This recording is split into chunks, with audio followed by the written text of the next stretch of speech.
Γεια σας, είμαι ο Λεβάν Γουρούλη, παγκόσμιος πρωταθλητής kickboxing. Εδώ και 20 χρόνια κάνω το άθλημα από 2002. Ταυτόχρονα είμαι και προπονητής, προπονώ στα Γεντσά στο Ατρόμητο.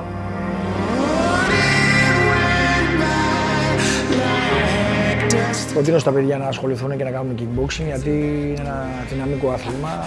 Αποκτάνε τα παιδιά αυτοπεποίθηση, γυμνάζονται, κάνουν φίλους, μαθαίνουν με σεβασμό προς τον αντίπαλο και προς τους άνθρωπους, συνάνθρωπους τους.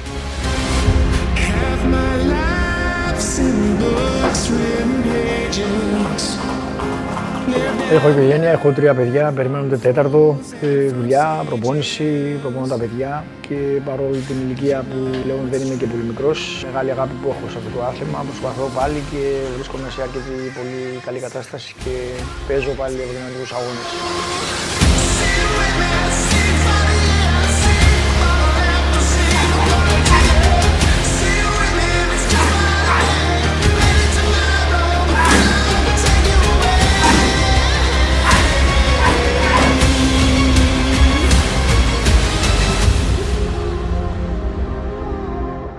...22 του μήνα, αυτή την Κυριακή, στο γυμναστήριο Παλέντε Σπορ, θα γίνει η μεγαλύτερη διοργάνωση που υπάρχει στην Ελλάδα, No Limits, και εννοείται θα είμαι και εγώ εκεί.